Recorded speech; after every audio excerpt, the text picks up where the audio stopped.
menggunakan vlog yang tidak tepat tadi, vlog yang besar, kemudian pasien misalnya melakukan gerakan yang tidak terkendali, ya, sehingga plexus kisebah kita tersentuh. Dan terjadilah mimisan. Apa yang kita harus lakukan? Jangan khawatir, jangan bingung. Suruh saja pasiennya menunduk, pencet hidungnya dengan tangan selama 10 sampai 15 menit. Insya Allah epistaksis atau mimisannya akan berhenti. Ya, ini adalah video dari kami yang mungkin bisa kita lihat sama-sama.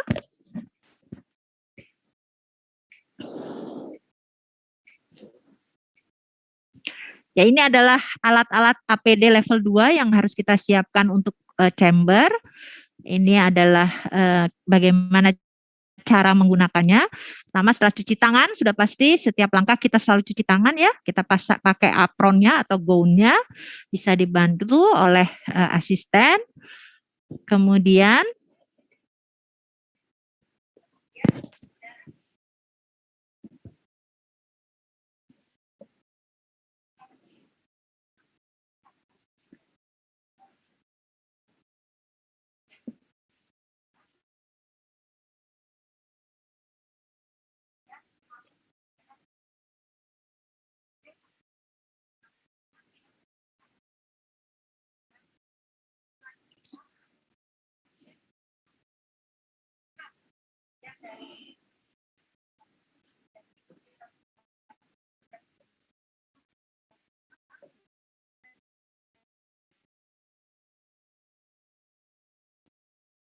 ya, jadi kita tidak perlu menyuruh seluruh maskernya, cukup menurunkan, apalagi kalau hanya akan dilakukan swab di nasofaring. Jadi cukup diturunkan sampai di atas mulut, di bawah hidung, maaf. Nah, ini selanjutnya adalah yang akan dilakukan di chamber, ya, menggunakan glove yang kedua, menggunakan sarung tangan panjang yang biasa dipakai oleh teman-teman dari obstetrik ginekologi. Kemudian juga disambung dengan memakai lagi glove yang ketiga. Nah, glove yang ketiga yang biasa ini hanya dipakai satu orang pasien satu, sehingga kita selalu menggantinya setelah tindakan dengan sebelumnya cuci tangan. Sebelum dan sesudahnya kita melakukan cuci tangan. Nah, kemudian ini adalah pasiennya yang mulai dipanggil. Ya, kita dengarkan apa yang akan disampaikan oleh swabber.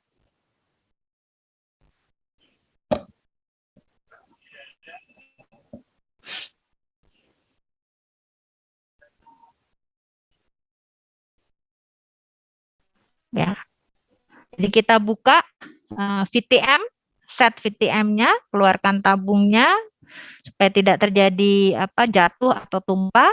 Kemudian asisten bisa membantu membukakan vlog khusus untuk nasofaring, ya. Ingat sekali lagi yang kecil, yang pendek dan kecil. Dilakukan insersi dari vlognya pada dasar hidung, ya, dilakukan tidak berputar-putar terus sehingga mengurangi sakit, walaupun pasiennya sempat mengernyit ya, mungkin dia sensitif, tapi kelihatannya tidak mengalami sakit. Ya, selanjutnya adalah pemeriksaan swab untuk orofaring. Kita menggunakan tong spatel untuk sebagai alat bantu, gunakan vlog yang besar, dilakukan swab pada area posterior faring dan juga area tonsil. Nah, biasanya kalau vlog untuk orofaring agak keras, kadang-kadang kita memerlukan bantuan dari gunting. Jangan lupa setiap pasien yang akan selesai kita lakukan swab, kita berikan masker yang baru, ya. Jadi kita suruh buang, kita ganti masker yang baru. Kemudian ini adalah menggambarkan tempat transport, cool box, untuk menaruh tabung yang sudah berisi kita untuk dibawa ke laboratorium. Selanjutnya adalah pelepasan dari APD level 2, ya. Jangan lupa setiap langkah selalu dilakukan cuci tangan setiap step. Nah, ini yang penting adalah kita memegangnya dari dalam, ya. Jadi dari luar ditarik, tapi dari dalam ditarik, kemudian sekaligus melepas sarung tangannya. Ini adalah untuk tindakan menghindari atau mencegah kita tertular, ya. Jadi bisa dilihat sama-sama. diambil bagian dalam dari gown atau apronnya, kemudian glove dibuka bersamaan. Jadi tidak duluan glove-nya untuk yang paling menempel. Terakhir jangan lupa selalu untuk cuci tangan. Ya. Setelah itu baru membuka. Nah, perhatikan pada saat membuka masker, kita sama sekali tidak boleh menyentuh area depan dari masker. Kemudian buang ke tempat khusus. Nah, selanjutnya ini adalah APD level 3. Ya, berbeda dengan yang tadi. Saya rasa Bapak Ibu sudah hafal perbedaannya. Ini cara memakainya, saya majukan sedikit. Setelah dipakai hazmatnya, ya, baru dipakai bootnya, sepatu bootnya. Ya, untuk area di dalam ruangan tertutup kita bisa menambahkan apron, tetapi tadi saya sampaikan kalau di terbuka kita boleh menggunakan hazmatnya saja. Kemudian sarung tangan panjangnya dipakai di situ, tidak berbeda seperti pada saat kita di chamber tadi. Gunakan pemasangan dari masker sama persis dengan tadi yang level 2. Ya. Izin saya majukan.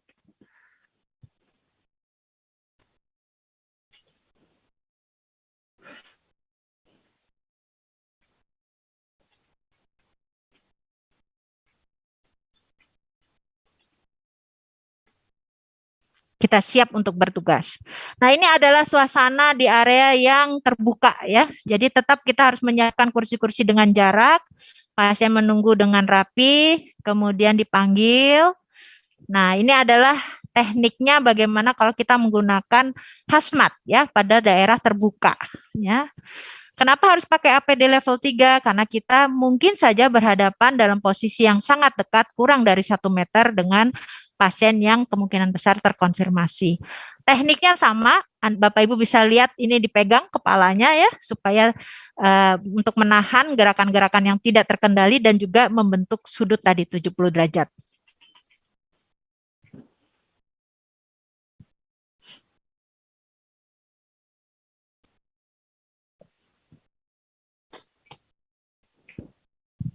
Nah, kemudian ini adalah untuk orofaring. Ya, kita lihat, kita tidak memerlukan headlamp, tapi dengan cukup pencahayaan biasa. Nah, ini karena keras, kita perlu bantuan dari gunting ya. Biasanya untuk orofaring dia lebih keras. Sulit dipatahkan. Nah, ini selanjutnya adalah pelepasan. Saya rasa hampir sama dengan yang tadi. Jangan lupa selalu membuka dari luar ya. Kemudian kalau untuk apron selalu membukanya dari dalam. Tapi kalau handskun bagian yang terinfeksi harus dipegang.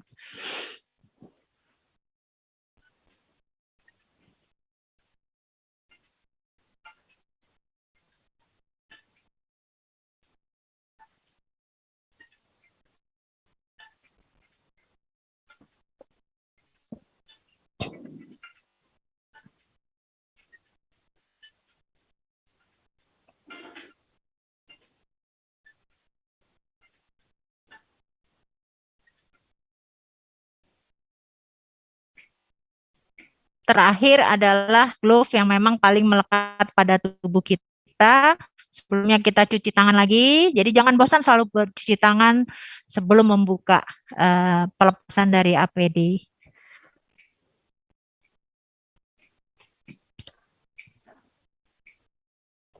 Ya, tips and trick yang ingin saya sampaikan tadi, yang pertama gunakan selalu alat yang tepat. Dan kemudian lakukan swab juga di lokasi yang tepat. Artinya tidak boleh Bapak Ibu mengarah ke atas atau menggunakan vlog yang salah ya, seperti ini. Dia menggunakan vlog yang besar yang mungkin untuk orofaring, walaupun ini juga ini saya dapat gambarnya yang kurang tepat ya, seperti untuk orofaring. Kemudian selalu susuri dasar hidung. Dan pada orang dewasa bantu dengan arah 70 derajat supaya kita langsung bisa menyentuh area nasofaring yang saya tunjuk dengan pointer ini. Kemudian kemungkinan terjadi hambatan harusnya hanya satu, yaitu langsung di nasofaring pada kedalaman atau 9-10 cm. Tapi kalau Bapak Ibu merasa kok tertahan di sekitar baru masuk sedikit 3 cm, kemungkinan Bapak Ibu mengenai area konka inferior. Atau misalnya septum nasinya dia ada spur ya, ada tonjolan sehingga tertahan di situ. Apa yang terjadi? Maka kita harus lebih ke arah medial ya. Kemudian lebih turun. Jadi selalu lebih turun susuri selalu di dasar hidung. Nah, kemudian bagaimana kalau kok 6,5 cm belum sampai 9 kok udah tertahan lagi? Jangan-jangan kita masuk ke area yang lain, misalnya tadi yang ke arah atas ya. Jadi kita harus tarik balik, kemudian mulai lagi kita selusuri dasar dari hidung. Sehingga sampailah kita di nasofaring. Pada wanita tuh berkisar sekitar 9 cm, pada pria biasanya 10 cm untuk jarak dari nostril sampai ke nasofaring. Baik, itu yang bisa saya sampaikan. Mudah-mudahan bermanfaat. Hatur nuhun. Dan ini adalah kami semua staf KSM THT KL K4 Rumah Sakit Hasan Sadikin Bandung. Hatur nuhun. Baik, terima kasih Dokter Melati atas penyampaian materinya yang sangat informatif menurut saya dan sangat rapi, terstruktur begitu dan sangat jelas. Dan memang sudah banyak sekali pertanyaan nih dari para teman-teman sekalian kalau kita lihat dari chat room. Tapi sebelum kita ke sesi diskusi, kita akan lanjut dulu ke materi selanjutnya sehingga nanti pas sesi diskusi bisa ditanyakan langsung ke para narasumber sekaligus. Tapi jangan khawatir, mudah-mudahan pertanyaan dari teman-teman sekalian bisa kita jawab. Baik, untuk materi selanjutnya adalah pentingnya cuci hidung yang akan disampaikan oleh Dr. Sintasari Ratunanda, MKes SPTHTKL Konsultan. Izin juga saya untuk menyampaikan kurikulum vitae dari Dr. Sintasari. Beliau saat ini merupakan Kepala Divisi Rinologi di Departemen THTKL FK Unpad Rumah Sakit Hasan Sadikin Bandung, dan juga tentu saja merupakan tenaga atau dosen pengajar di Fakultas Kedokteran Universitas Pajajaran. Beliau menempuh pendidikannya di Fakultas Kedokteran dan Universitas Pajajaran, mengikuti berbagai macam pelatihan, baik lokal ataupun internasional, juga sudah menerbitkan berbagai karya ilmiah dan publish di jurnal lokal dan internasional. Baik, mungkin kalau dari panitia ada slide yang bisa ditampilkan? Kalau nggak ada, mungkin kita bisa langsung ke penyampaian materi. Untuk Dr. Sintasari, kami persilakan, Dok. Silakan. Ya, terima kasih, moderator. Assalamualaikum warahmatullahi wabarakatuh. Izin share.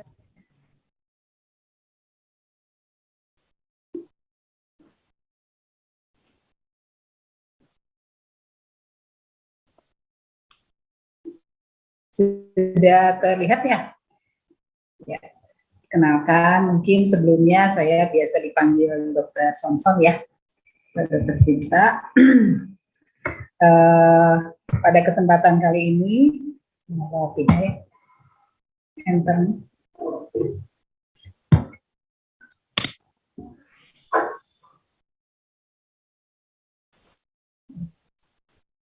Ya, pada kesempatan kali ini mungkin mendampingi tadi teknik pengambilan swab.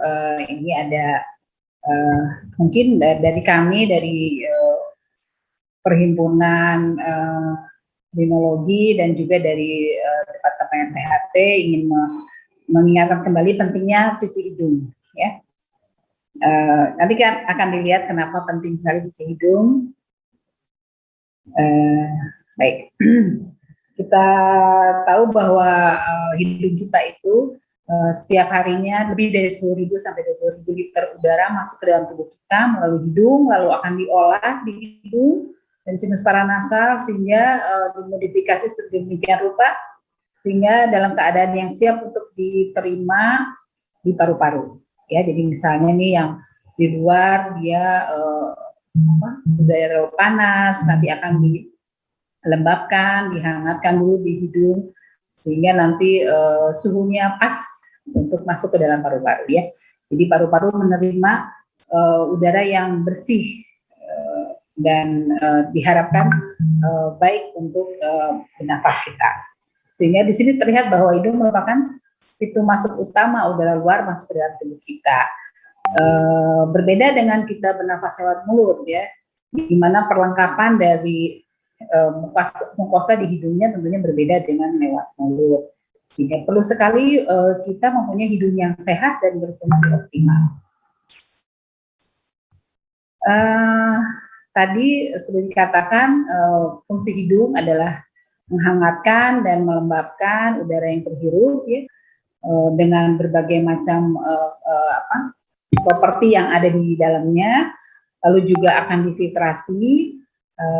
Dia juga sebagai organ penghidu atau organ bisa mencium ya, penciuman yang sekarang sedang sangat banyak dikeluhkan oleh pasien-pasien COVID-19, lalu juga sedikit berperan dalam resonansi suara ya. Dan ini terutama terlihat dari fungsi epitel hidung kita ya. Kita tahu bahwa di hidung kita tadi untuk menyiapkan udara yang baik mempunyai berbagai macam barrier ya atau pertahanan ya untuk tadi melaksanakan tugasnya, sehingga ada yang bersifat proteksi terhadap lingkungan, itu sifatnya fisik atau pasif, ada yang aktif, dan ada juga yang bersifat deteksi terhadap lingkungan, itu berupa sistem imunitas kita yang alami maupun yang didapat. Jadi gambar ini memperlihatkan secara apa ya, seperti adanya silia-silia dan partikel-partikel yang terjebak di sana di pertahanan hidung kita nanti akan berupa seperti gerakan membuang ya, membuang partikel-partikel ini ke arah tenggorokan dan kerongkongan kita masuk ke dalam lambung ya. Itu adalah pertahanan tubuh kita. Kalau kita lihat ini gambar di sebelah kiri adalah dalam hidung kita ya. Ini hidung kita nggak ada cantik-cantiknya ya, seperti ini dalam hidung kita. Dan ini semua dilapisi oleh silia dan gerakan-gerakan yang disebut dengan clearance mucociliar atau mucociliar clearance, yang tujuannya adalah tadi menangkap partikel-partikel yang tidak tepat untuk masuk ke paru-paru, diarahkan ke arah belakang dan masuk ke dalam lambung kita ya, sehingga benar-benar udara yang masuk itu bersih ya. Nah, ini memang diperlukan permukaan atau mukosa hidung yang baik, sehingga udaranya juga akan masuk dengan baik ke dalam paru-paru kita.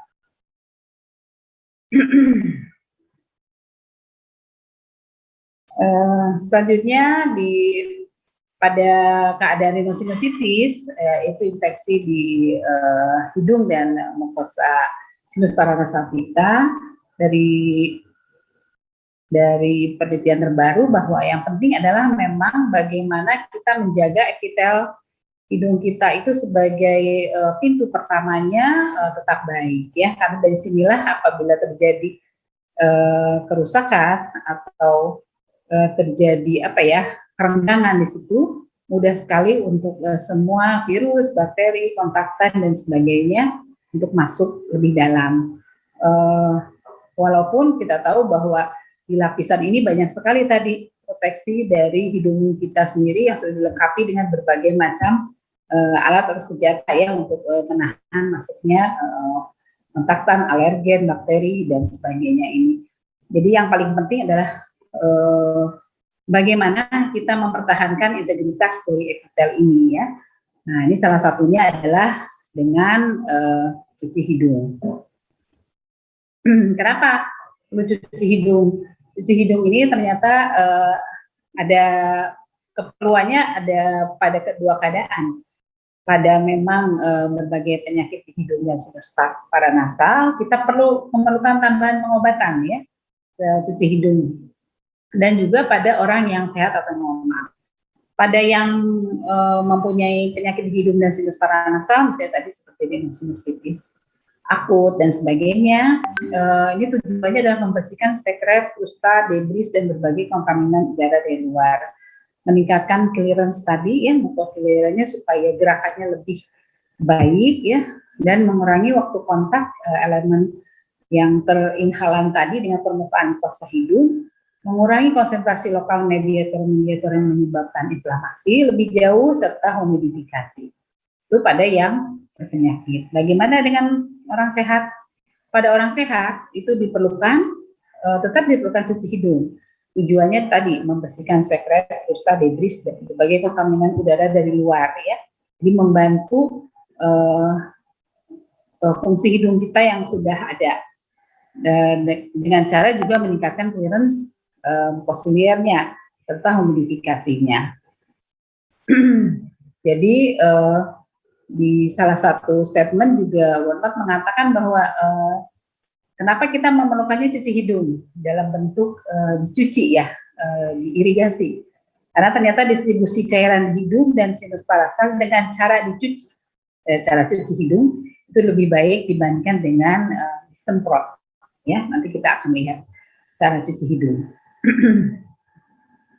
Berbagai penggunaan cuci hidung di beberapa panduan, kalau kita lihat ini adalah panduan penata laksanaan rhinosinusitis akut berdasarkan IPOS 2020 ya, di mana kita lihat dibagi tiga bagian besar. Ini adalah bisa mengobati sendiri ya. Selama ini kan kita kalau misalnya pilek yang belum lebih dari 5 hari ya, ataupun tidak begitu berat, itu bisa mengobati sendiri. Salah satunya memang disarankan penggunaan cuci hidung ya. Juga sebagai dokter umum juga salah satunya dimasukkan penggunaan cuci hidung. Jadi memang cuci hidung ini mulai dimasukkan dalam berbagai panduan tata laksana sebagai ajuan terapi. Bagaimana pada rinitis alergi contohnya ya, cuci hidung juga digunakan. Ini pada 2013 mungkin bahwa cuci hidung digunakan dan efektif sebagai tambahan terhadap penggunaan intranasal kortikosteroid. Jadi sebelumnya dicuci digunakan intranasal kortikosteroid ya. Bahkan di berbagai panduan yang sekarang juga tetap disarankan apabila pasien-pasien yang COVID-19 menderita rinitis alergi juga bisa ditambahkan cuci hidung dan dilanjutkan dengan intranasal kortikosteroid ya. Jadi panduan ini sudah dimasukkan cuci hidung sebagai tambahan.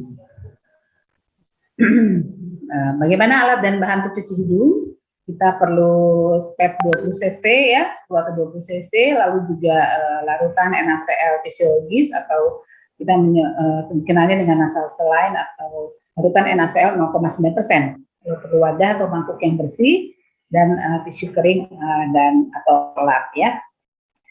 Ini cara cuci hidung. Yang pertama adalah tuangkan cairan tadi NaCl-nya ke dalam mangkuk yang bersih tentunya.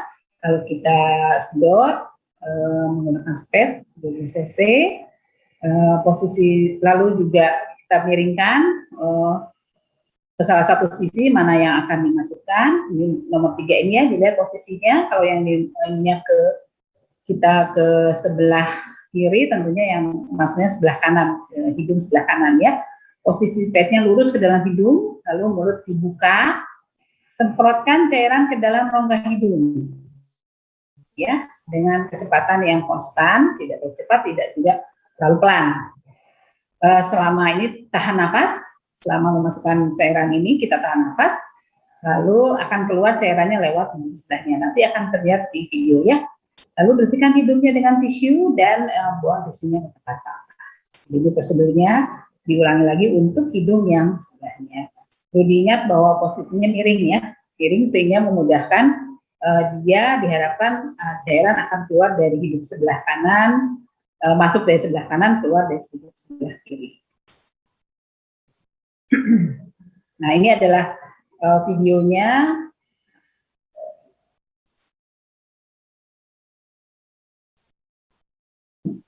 Kita dengarkan dulu.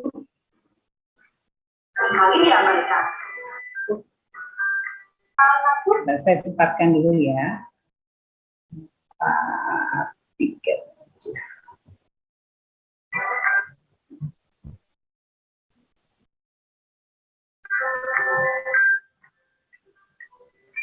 Berikut adalah cara untuk mencuci hidung. Pertama, tuangkan larutan.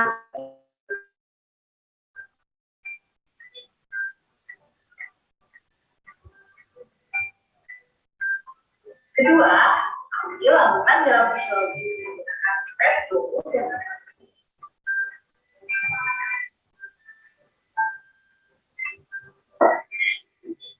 Siapkan wadah. Miringkan kepala ke salah satu sisi, tahan nafas, dan buka mulut. Lalu arahkan step 20 cm ke dalam lubang.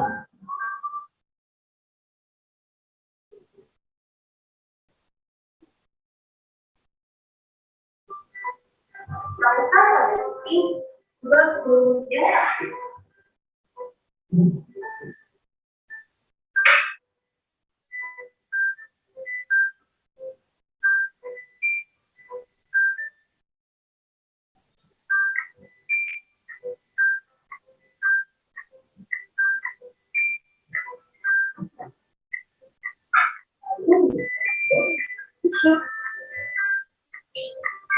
Selesai.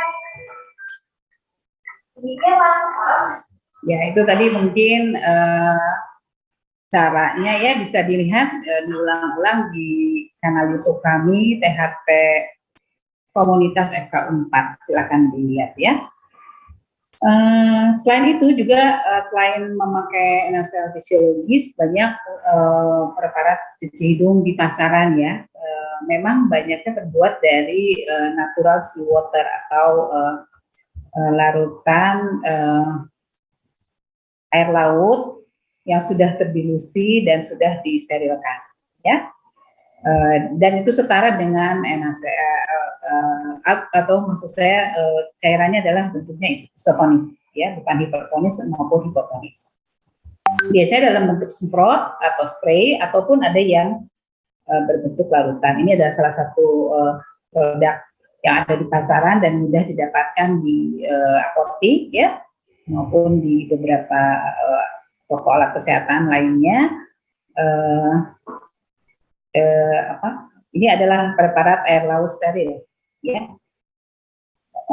Apa sih keuntungannya? Kalau kita tahu bahwa yang NaCl itu mengandung tentunya natrium ya, tapi bagaimana dengan natural seawater ini, air laut ini ternyata banyak sekali mengandung selain natrium ya, ada magnesiumnya, ada magnesium benzimnya, ternyata memang ada perannya untuk mengurangi inflamasi lokal ya, walaupun memang ini baru dalam tahap penelitian yang kecil, memerlukan penelitian yang lebih besar lagi. Ini misalnya magnesium benzim ya, kalsium, lalu juga potasium, lalu bikarbonat. Ini ada perannya masing-masing. Silakan nanti dilihat yang terkandung di dalam natural seawater tadi yang tidak kita dapatkan dalam tadi salin ya. Ini juga saya ambilkan beberapa perbandingan. Bagaimana kalau dia yang kita pakai tadi NaCl fisiologis, bagaimana seawater ini maupun produk lain, dan ada RL ya, yang natural seawater itu rata-rata memang banyak mengandung ion-ion tadi yang diduga secara mikro memang bermanfaat gitu. Jadi keuntungannya tadi dia memang lebih banyak komponen dari ion-ionnya sehingga diharapkan akan lebih efektif. Tetapi ini memang perlu diteliti lagi, dibandingkan lagi dengan penelitian yang lebih besar lagi. Ya, tapi bisa menjadi salah satu pilihan kita kalau susah membawanya ya, karena kalau rata-rata tadi yang seperti tadi pakai packagingnya itu mudah ya untuk masuk dalam tas ya, daripada kita bawa NaCl yang tadi ya agak sulit ya. Tetapi bukan berarti bahwa kita tidak bisa lakukan cuci hidung. Kalau ada NaCl fisiologis bisa kita lakukan. Baik, di akhir presentasi saya mungkin untuk mendampingi 6M ya sekarang ya, kalau dulu 3M. Mungkin ingat aja THT ya, THT itu T-nya untuk mencuci tangan, hanya mencuci hidung. Ini yang mungkin belum ada di 6M ya.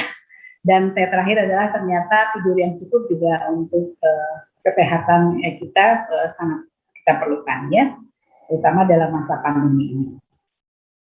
Sekian, terima kasih. Semoga selingan yang saya sampaikan bisa bermanfaat. Assalamualaikum warahmatullahi wabarakatuh.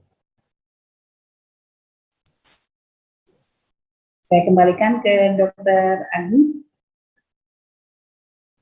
Ya, terima kasih Dr. Sinta atas presentasinya yang sangat informatif.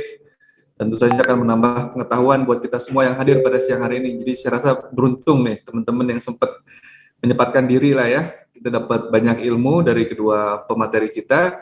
Baik, sekarang kita bisa langsung ke diskusi nih. Kalau kita lihat di chatroom udah banyak sekali nih pertanyaannya, tapi akan saya coba untuk sedikit juga menyeleksi ya, karena mungkin ada beberapa pertanyaan yang jadi mirip. Baik, mungkin untuk sesinya akan Oke. Jadi sebelum ini sambil saya mengumpulkan pertanyaannya, akan ada sedikit pemutaran video sedikit dari sponsor kita pada siang hari ini. Persilakan nih buat panitia.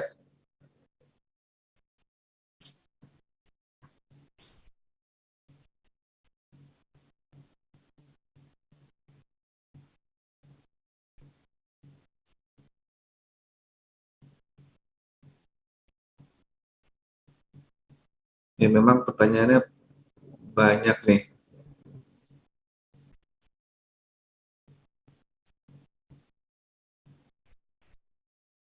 Baik, untuk panitia apakah sudah bisa dilanjut dengan pemutaran video?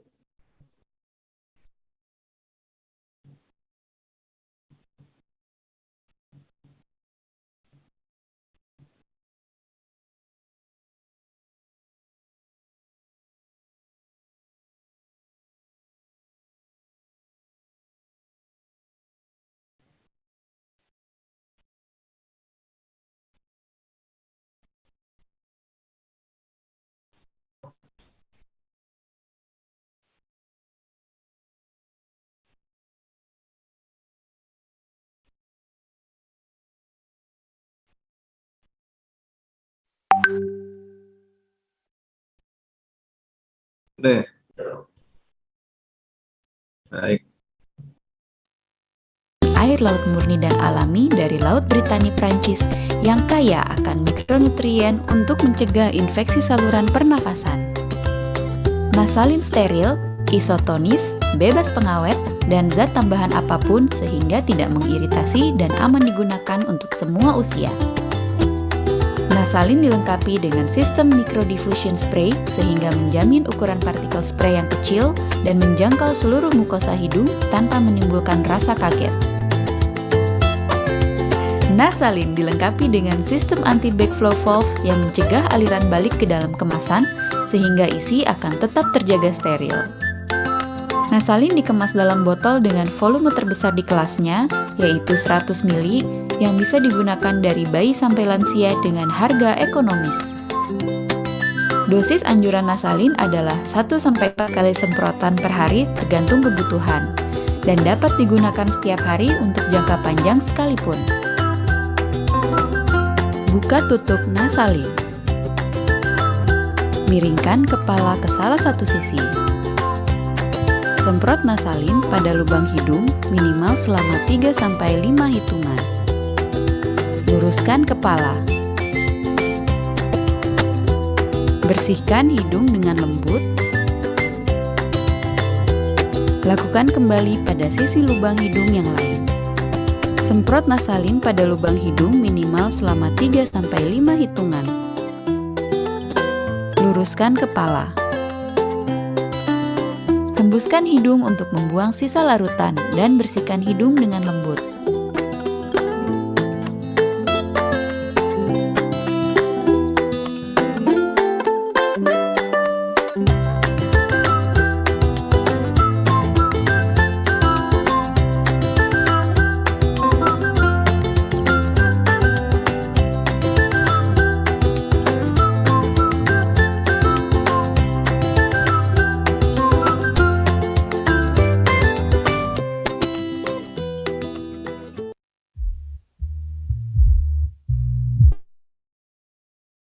Baik, terima kasih panitia nih.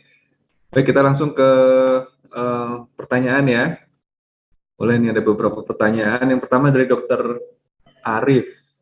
Ya, mungkin ini. Oke, apakah untuk swab nasofaring harus kedua lubang atau boleh satu saja? Itu yang pertama. Mungkin 3 pertanyaan dulu ya, Dokter Melati nih. Ya, silakan. Apakah orang yang sudah meninggal harus di swab? Dan berapa lama kira-kira waktunya antara yang baru meninggal dengan pelaksanaan swab postmortem? Baik, mungkin itu Baik, dulu, Dr. 3 Melati, pertanyaan silakan. dulu ya. Oke, yang Ya. pertama yang tadi pertanyaannya apakah satu sisi hidung atau dua-duanya? Sebetulnya CDC tidak menyatakan harus dua-duanya, cukup satu asal kita melakukannya dengan di lokasi yang tepat. Jadi memang kalau kita lihat ada yang kiri kanan ya. Kalau misalnya mau menggunakan sisi hidung yang kontralateral, maka sebaiknya menggunakan vlog yang berbeda. Jadi cukup di satu sisi hidung asal kita melakukannya dengan tepat dan sudah mendapatkan spesimen yang kita perlukan. Ya. Yang kedua, apakah tadi pertanyaannya swab postmortem harus dilakukan? Ya, kalau postmortem biasanya ada permintaan dari DPJP-nya. Kalau dia misalnya adalah pasien yang datang ke IGD, kemudian belum sempat dilakukan apa-apa, tapi dari anamnesis kita dapatkan anamnesis ke arah suspek COVID, ya, tapi belum sempat dilakukan swab sebelumnya sudah pasiennya meninggal, maka itu bisa kita lakukan swab postmortem. Kemudian hasilnya menunggu sekitar, kalau di rumah sakit kami, di Rumah Sakit Hasan Sadikin menggunakan metode TCM atau tes molekular cepat sehingga bisa ada hasil dalam 1,5 jam. Guna dari swab postmortem ini adalah untuk menentukan cara pemulasaran jenazahnya dan juga nanti bagaimana akan dikebumikannya ya. Kalau dulu kan ada lokasi tersendiri, kalau saat ini berbeda dengan kita menggunakan peti dan lain-lain. Jadi teknik pemulasarannya akan berbeda untuk non-COVID dengan atau PCR yang positif dan PCR yang negatif. Yang ketiga itu tadi kapan ya, kalau nggak salah Dokter Agung, kapan dilakukan ya? Baik. Ya, biasanya tadi sudah yang pertama sudah saya sampaikan, kalau misalnya di IGD baru datang sebentar kemudian meninggal tetapi gejala klinis itu mengarah ke COVID, itu kita lakukan. Nah, bagaimana kalau yang di ruangan? Di ruangan biasanya sudah ada hasilnya, jadi tidak dilakukan lagi swab postmortem karena sudah terkonfirmasi kalau dia sudah dirawat di ruang rawat khusus dari COVID, gitu. Baik. Mungkin ada tambahan Dokter Sinta? Ya, iya, mungkin tadi yang menambahkan yang pertama bahwa sebetulnya kalau tahu tadi kan dijelaskan ya bahwa nasofaring itu berada dalam satu ruangan sebetulnya ya. Jadi diharapkan dengan pengambilan dari satu sisi saja asal tepat, cukup, tidak usah dari 2 tempat. Dan perlu diingatkan kembali kalau dari 2 tempat, maksudnya kiri dan kanan, hidung kiri dan hidung kanan, menggunakan vlog yang berbeda. Karena kita udah yang pertama itu udah susah mencapai nasofaring, lalu diharapkan melekat di ujung dari si vlognya. Lalu apabila kita masukkan lagi ke hidung sebelahnya dengan vlog yang sama, tentunya akan hilang kemungkinan bahan apusannya ya, sehingga memang harus menggunakan 2 vlog yang berbeda. Ya, tadi juga mungkin lengkap oleh dokter berarti bahwa nasofaring kita itu satu ruangan yang cukup besar. Mungkin itu tambahannya Dokter Agung, Dokter Melati. Baik, makasih Dokter Sinta. Tadi diingat ya, jadi vlognya harus beda ya Dok ya, supaya nggak juga. Ya, jadi vlog yang berbeda untuk kalau mau keduanya. Dua-duanya ya. Baik, ini mungkin masih untuk Dokter Melati ya. Selamat siang Dokter, dari Dokter Eta nih. Bagaimana mengambil swab pada pasien terintubasi ya? Itu karena banyak juga pasien-pasien yang memang dirawat dengan sampai harus diintubasi. Kemudian bagaimana pula pada pasien yang tidak bisa membuka mulut dan hidung terpasang NGT? Apakah tidak apa-apa jika hanya swab naso satu sampel saja tanpa orofaring? Gitu. Ya. Tadi sebetulnya sudah dijawab juga. Jadi kalau dia terintubasi berarti kan rongga mulutnya sebetulnya tidak perlu melakukan keduanya. Salah satu sudah cukup. Apalagi virus itu terkumpulnya terutama di daerah nasofaring ya. Jadi kita cukup melakukan swab di nasofaring. Sehingga kalau tadi kita swab massal biasanya kita hanya melakukan satu tempat yaitu di nasofaring pada satu sisi hidung. Jadi kalau pasiennya terintubasi kita mengambil dari hidung ya. Jadi tidak perlu mengambil yang orofaring, cukup yang hidungnya di satu sisi yang tidak terpasang NGT. Ya, jadi pasti ada satu sisi hidung yang bisa kita lakukan pada pasien.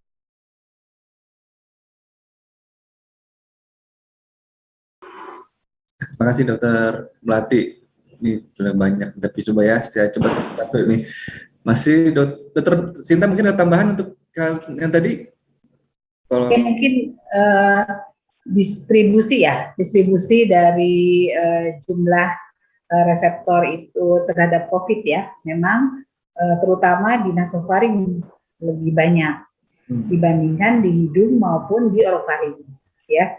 Jadi memang kenapa sih kita mengambil swab antigen, swab PCR itu diharapkan dari adanya pelatihan ini juga sehingga kemungkinan untuk hasil yang tepat itu memang akan lebih besar dari nasofaring. Memang jumlah reseptor S2-nya memang banyak di sana dibandingkan di orofaring maupun di hidung. Di hidung lebih banyak lagi daripada orofaring. Artinya memang sangat disarankan dari nasofaring. Mungkin itu alasannya kita bagaimana nakes ini dilatih untuk mengambil nasofaring yang baik ya. Dan nyaman. Mungkin baik. Itu tambahannya Dr. Agung. Ya, makasih Dr. Sinta. Oke, baik. Sekarang untuk Dr. Sinta nih. Jika sebelum melakukan swab PCR, pasien melakukan cuci hidung, apakah akan? Iya, apakah akan mempengaruhi hasil ya? Itu pertanyaan yang paling umum ditanyakan ya, begitu. Dari hasil penelitian yang terbaru ya, walaupun masih dalam skala kecil penelitian itu perlu didirikan dalam skala yang lebih besar, jumlah yang lebih besar, bahwa cuci hidung itu tidak akan menghilangkan viral load-nya atau muatan dari virusnya ya, tapi yang bisa menghilangkan adalah sabun ya. Itu penelitiannya pada kultur sel ya, bukan di langsung. Jadi cuci hidung tidak akan menyebabkan hasil swabnya jadi negatif atau tidak terambil ya. Tadi kalau kita lihat juga tekniknya kan tadi Dr. Melati sudah sampaikan, kita masukkan lalu diputar 180 derajat. Maaf ini belum pas. Diputar 180 derajat dan dihapus ke bawah sedikit, didiamkan dulu 10 sampai 15 detik ya. Itu sambil berjalan sebetulnya sudah antara 10 sampai 15 detik sambil berjalan keluar, itu akan menghisap beberapa cairan mukosa di sana. Jadi memang harus ada yang menempel dan menekan, dan itu tidak tercapai dengan cuci hidung ya. Cuci hidung itu dia akan sampai ke bawah dari epitel. Mungkin itu, Dr. Agung. Mungkin tambahan juga Dr. Agung, tadi ada pertanyaan di chat, kenapa di slide-nya 10 sampai 15 detik tetapi di filmnya 3 detik? Karena di filmnya memang kita potong-potong karena ingin memperlihatkan caranya saja karena durasi tadi. Jadi kalau untuk memutarnya itu selama dan mendiamkan di dalam nasofaring 10 sampai 15 detik. Ya, tadi ada pertanyaan di chat kalau nggak salah tadi saya baca. Ya, nyambung dengan pertanyaan yang tadi ya Dr. Melati ya. Iya, iya. Ya, jadi mungkin untuk penjelasan juga, jadi videonya memang dipersingkat ya. Dan kita kan bicara dalam tatanan ideal ya Dr. Melati ya. Jadi memang harus 10 detik minimal ya supaya bisa mendapatkan sampel yang adekuat gitu. Nyambung mungkin nih untuk Dr. Melati, ada beberapa pertanyaan terkait dengan bagaimana trik melakukan bila ada masalah di hidung. Apakah secara anatomis mungkin nasal septumnya bengkok, atau mungkin juga ada masa tumor begitu di situ, seperti angiofibrom nasofaring. Ada juga yang bertanya kalau ada fraktur pada anterior basis kranii, bagaimana tips and triknya mungkin? Ya, terima kasih Dokter Agung. Kalau ada septum deviasi atau hidungnya bengkok ya, dia kan pasti bengkoknya ke kiri atau ke kanan. Sehingga kita bisa bertanya ke pasiennya tadi, apakah ada rasa tersumbat, sehingga biasanya kalau orang yang septum deviasinya cukup ekstrim, biasanya dia bisa menyebutkan bahwa saya biasanya bernafas lebih lega sebelah kiri atau sebelah kanan. Maka di tempat itu yang kita lakukan swab, jangan di tempat yang rasanya tersumbat. Kalau memang ada pasien polip, saya juga baca di chat, bagaimana kalau untuk polip? Nah, polipnya ini juga kita sebaiknya memang ada komunikasi. Biasanya kalau pasien polip mau di swab itu, kalau di kami biasanya persiapan operasi ya, sebelum untuk tindakan operasi. Jadi kita sudah punya rekam mediknya sebetulnya. Jadi kita tahu, kita tanya. Nah, itu dilakukan pada sisi yang lagi-lagi yang tidak terdapat massa. Kalau sangat terpaksa, misalnya kedua sisi hidung tertutup oleh massa polip atau tadi ada angiofibrom, maka kita lakukannya swabnya bisa melalui orofaring. Jadi kita ambil salah satu aja, sehingga memang tadi tidak menjadi kewajiban swab itu harus nasofaring dan orofaring. Ada keadaan tertentu karena kondisi bisa kita melakukannya hanya orofaring, walaupun tadi sudah disampaikan oleh Dr. Sinta bahwa distribusi dari reseptor COVID terbanyak di nasofaring. Ya, tetapi karena kondisi kita bisa mengambil ke orofaring dengan lagi-lagi teknik yang tepat. Betul. Ya. Dan juga yang teraman buat pasien tentu saja Dokter. Betul. Jadi jangan sampai angiofibrom kita paksa swab, yang terjadi adalah kita kepanikan menghentikan perdarahan, ya kan? Ya, makasih Dokter Melati. Ya mungkin kita lompat ke Dokter Sinta juga nih, karena cukup banyak pertanyaan juga terkait dengan cuci hidung. Dokter Sinta, apakah bisa digunakan nih air keran biasa untuk cuci hidung? Ada manfaatnya nggak kalau pakai air keran biasa? Kemudian kalau cuci hidung dan kumur menggunakan air hangat dibubuhi garam dapur, apakah bisa? Dan sekaligus mungkin pertanyaan juga, berapa kali sebaiknya kita mencuci hidung? Iya, terima kasih Dokter Agung. Kalau pakai air keran tidak disarankan ya, kalau dengan cara cuci hidung yang tadi ya. Jadi mungkin kalau kita bandingkan dengan berwudu mungkin ya, berwudu kan pakai air keran ya Dokter Agung ya. Itu tekniknya bukan teknik yang tadi kan, tekniknya ya bukan dari sebelah situ keluar dari sebelah sana, tapi ada tekniknya menghisap dan mengeluarkannya dengan cara cepat ya. Dan terutama memang sepertiga bagian depan dari yang berwudu itu yang kita bersihkan, ya itu memakai air keran. Jadi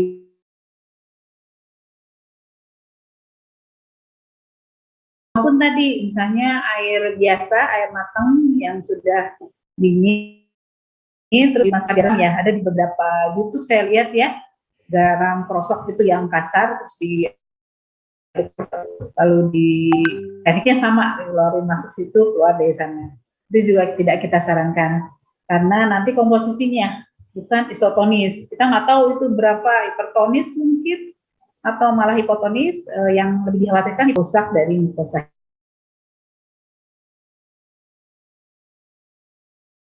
Walaupun airnya matang dan garamnya mungkin bersih gitu ya, tetapi komposisinya berapa persennya itu susah sekali untuk mengetahuinya. Lalu tadi apa ya yang kedua? Berapa kali sebaiknya kita? Berapa kali ya. Untuk orang sehat sebetulnya kalau bisa minimal 2 kali sehari, ya.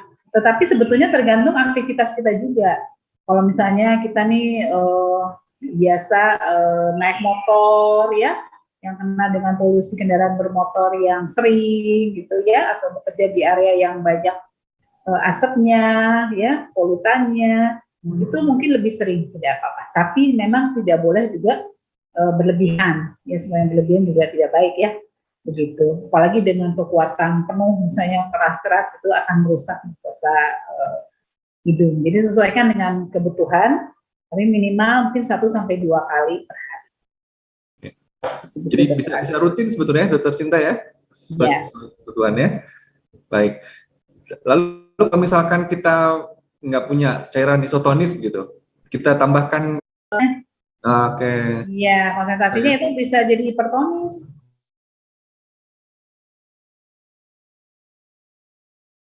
Rusak mukosa hidung kita ya. Ya. Nah,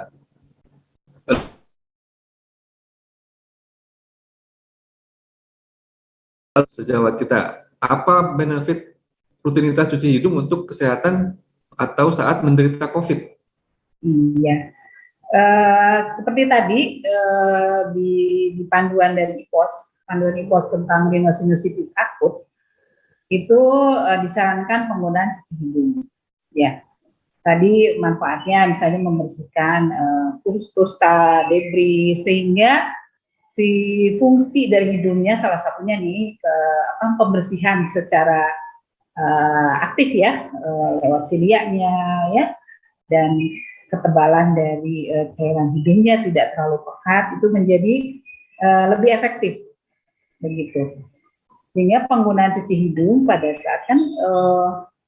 saat COVID itu termasuk rhinosinusitis akut ya, kalau masuk lewat hidung ya. Masuk hidung itu disarankan untuk membantu fungsi hidung melakukan kerjanya lebih efektif. Itu salah satunya. Begitu. Kalau cuci hidung ini bisa juga buat anak atau bayi ya, Dr. Sinta?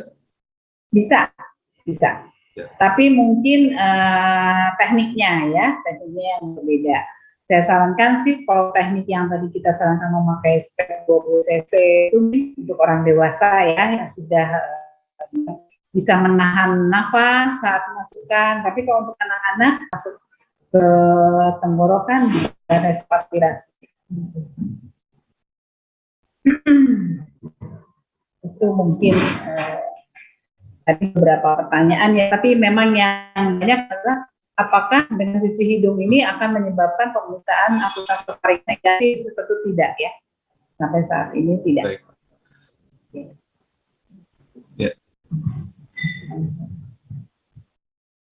Ini agak putus-putus, tapi mudah-mudahan bisa terdengar ya.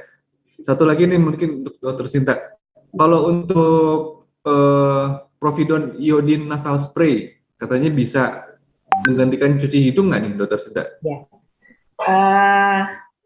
Kalau dari beberapa penelitian yang terbaru, mungkin yang Providon Iodine itu untuk yang gargle ya, memang bisa untuk, tetapi hati-hati dalam penggunaan kronik gitu. Jadi tidak disarankan penggunaan yang lama. Okay. Tapi untuk cuci hidung itu penelitiannya mungkin masih dalam taraf tadi kultur sel ya, atau sel lainnya, belum ini pada penelitian hidung yang hidungnya benar gitu ya, dan yang bersifat mengurangi replikasi dari virusnya atau viral loadnya adalah sabun sebetulnya ya, sabun bayi di situ ya, di penelitian terbaru ya, atau rinsing artinya, bukan kalau nasal selain sendiri belum bisa mengurangi dari jumlah virusnya pada saat virus COVID-nya, tapi memang penelitiannya baru di kultur sel ya. Jadi Providon Iodine ini juga kalau untuk ke hidung tidak, tapi kalau untuk ke oral itu memang ada beberapa penelitiannya memang mengurangi juga muatan dari virusnya, tapi hati-hati dalam penggunaan yang lama, malah mengganggu dari mikroba di sana ya, keseimbangan mikroba di dalam mulut organ kita. Itu mungkin sementara yang bisa disampaikan. Nah, ini perlu penelitian lebih lanjut, lebih besar, dan secara klinis gitu ya, bukan hanya di sel lain ataupun di kultur sel. Baik. Terima kasih Dr. Sinta. Kita lompat dulu ke Dr. Melati karena juga banyak pertanyaan buat beliau. Dr. Melati, jika pada saat pengambilan swab terdapat darah pada dakronnya, apakah akan mempengaruhi hasil pemeriksaan hasil swab PCR PCR, Dok? Ya, sebaiknya memang kalau darahnya cukup banyak kita mengambil lagi.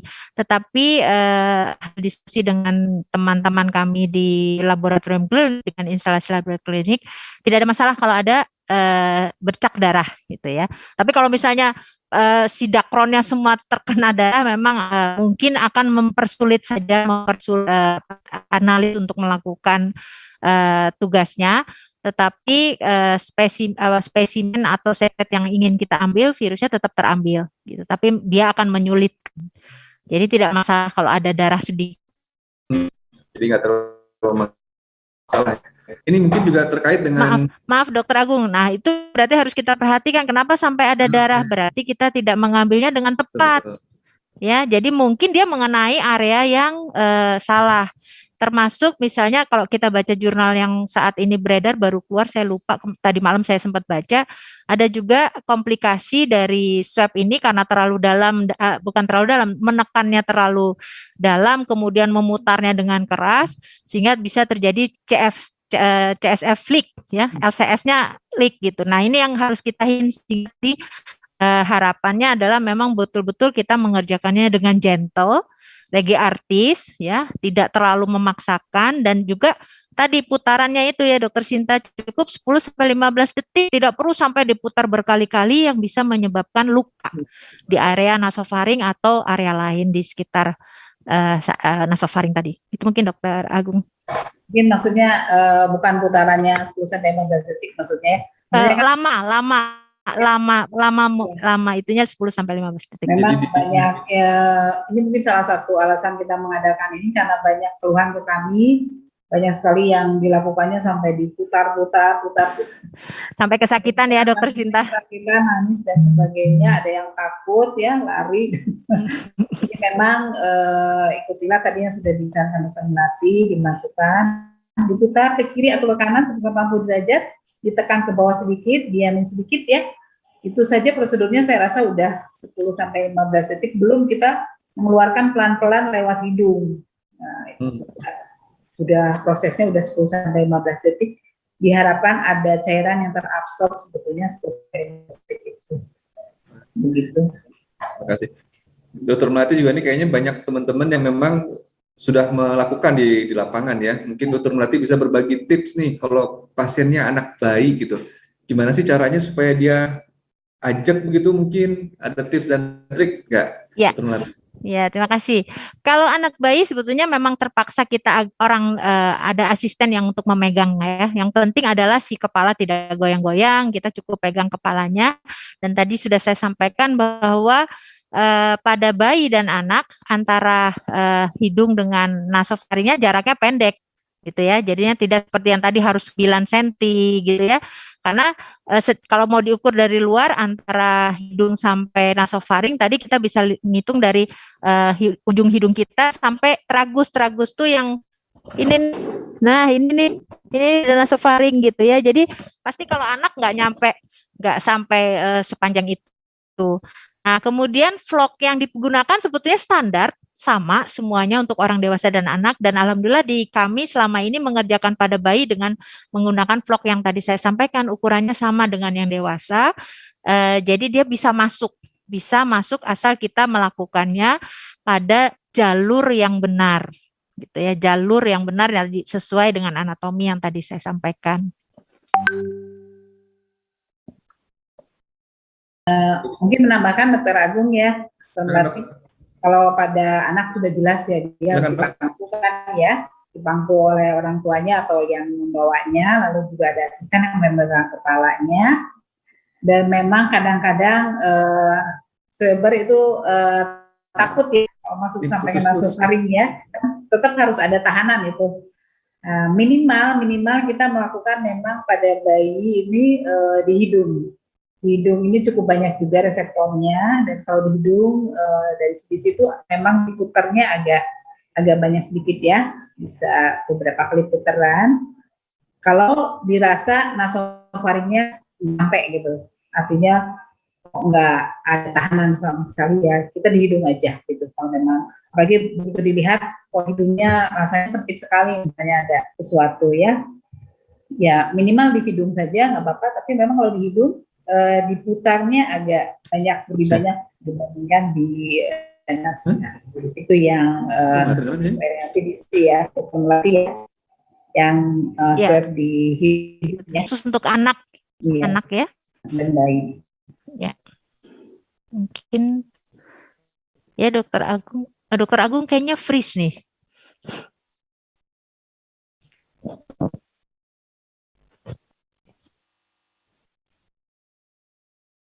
Mungkin sambil nunggu kita jawabannya ada di ya. Boleh Dokter Sinta. Ya. Saya coba juga buka ya. Tadi kalau nggak salah juga, oh iya, bagaimana kalau di yang saya hidung bisa diganti dengan nebulisasi? Ya mungkin tadi ya dari penelitiannya Walmart bahwa cuci hidung lebih baik daripada di nebu maupun di spray gitu sebetulnya ya. Jadi sekarang juga sudah banyak bentuk cuci hidung yang natural seawater-nya bentuknya juga larutan sudah banyak ya.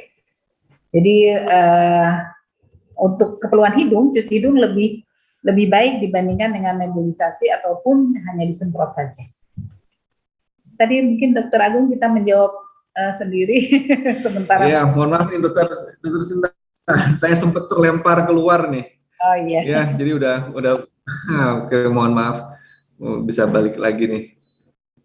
Jadi ya meskipun masih banyak nih pertanyaan, tapi saya rasa sebagian besar sudah bisa terakomodir dengan pertanyaan yang relatif hampir sama ya.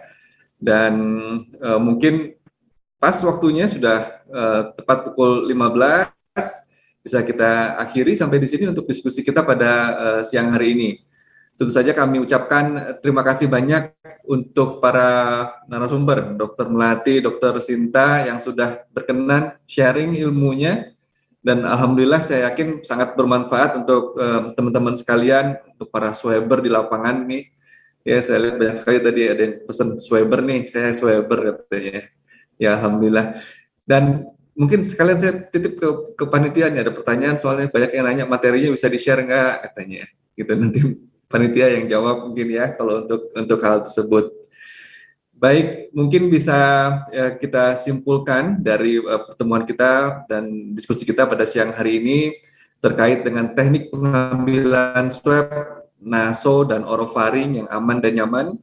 Tadi yang penting adalah pertama kita pahami dulu anatominya, ya, kita pahami dulu teknik dasarnya. Kita siapkan dengan baik peralatan yang akan kita gunakan, kita pahami cara menggunakannya, dan antisipasi segala kemungkinan yang terjadi selama melakukan pengambilan swab. Kemudian juga untuk cuci hidung, ternyata dia memiliki peranan yang sangat besar dalam menjaga kesehatan di saluran nafas atas kita, dan juga memiliki dan cairan yang bisa digunakan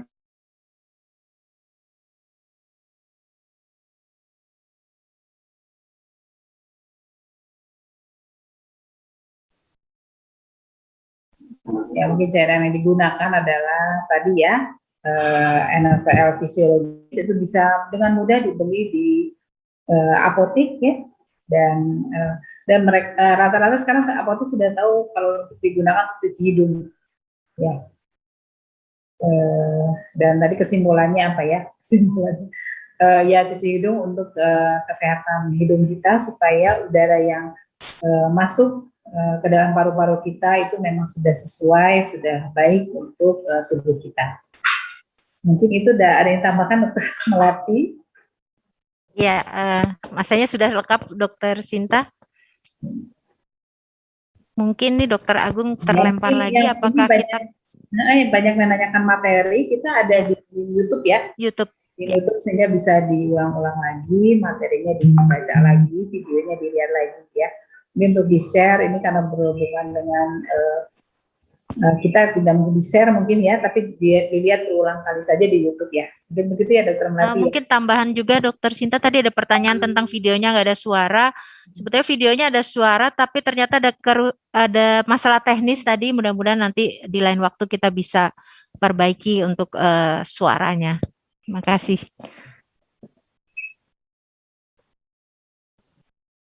Baik, terima kasih. Alhamdulillah seluruh rangkaian acara live talk show teknik pengambilan swab nasofaring dan orofaring yang aman dan nyaman telah terlaksana dengan baik dan lancar. Terima kasih kepada seluruh narasumber dan moderator acara pada siang hari ini.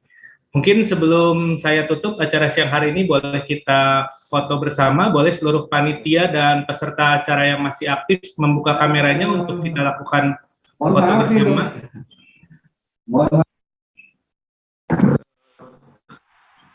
Ada kesalahan atau masalah teknis. Ini suara saya terdengar ya? Dengar Dokter Agung. Terdengar, Dok. Ya mohon maaf, background saya jadi ganti nih ya. Ya, nggak apa-apa, mungkin tadi saya sudah sampaikan kesimpulan dari talk show kita pada sore hari ini. Sekali lagi, kami mohon maaf bila ada hal-hal yang banyak sekali kekurangan dari live talk show kita pada siang hari ini, dan semoga apa yang disampaikan oleh para pemateri bisa menambah pengetahuan buat teman-teman sekalian. Mungkin demikian bisa kami akhiri diskusi kita pada siang hari ini. Alhamdulillah. Assalamualaikum warahmatullahi wabarakatuh. Kami kembalikan ke Bapak MC, silakan Bapak MC. Baik, Alhamdulillah Dokter Agung bisa bergabung kembali dengan kami. Sebelum saya tutup acara ini, boleh kita lakukan foto bersama. Peserta yang masih aktif boleh meng-on-kan atau menyalakan kembali kameranya. Kita foto bersama, nanti akan dipimpin oleh panitia Dokter Dimas. Silakan Dokter Dimas dipimpin untuk foto bersamanya. Ya, terima kasih kepada Dokter Aryo. Mangga silakan untuk seluruh pembicara dan panitia dan juga peserta dimohon untuk membuka videonya. Mungkin ini agak sedikit lama dan agak banyak karena pesertanya juga sampai 27 di sini saya. Oke. 27 lembar. Oke, kita mulai dari yang pertama. Oke. 1 boleh bergaya. Kita lembar yang kedua. Boleh bergaya. 1, 2, 3. Baik. Sekarang yang ketiga. Oke. 1, 2, 3.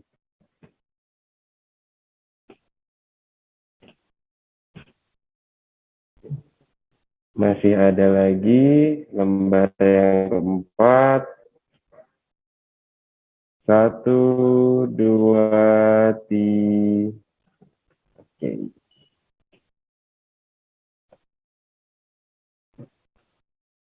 Masih ada lembar kelima.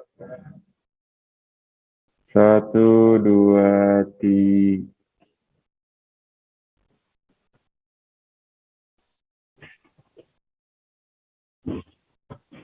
Oke. Masih. Iya. Sekali lagi. 1, 2, 3.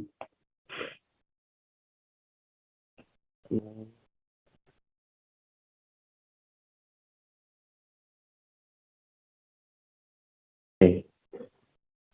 Sisanya saya akan foto sambil saya serahkan ke Dr. Aryo. Baik, terima kasih kepada Dr. Dimas. Untuk materi-materi yang disampaikan pada siang hari ini, mohon maaf tidak dapat kami share kepada peserta, tetapi untuk beberapa video mengenai THT dan teknik-teknik cuci hidung dan materi-materi mengenai ilmu telinga, hidung, tenggorokan, bedah kepala, dan leher dapat dilihat di channel YouTube THT Komunitas FK Unpad. Bisa dibuka oleh para peserta untuk menyaksikan beberapa materi ataupun bahasan-bahasan yang terkini dan terpercaya mengenai ilmu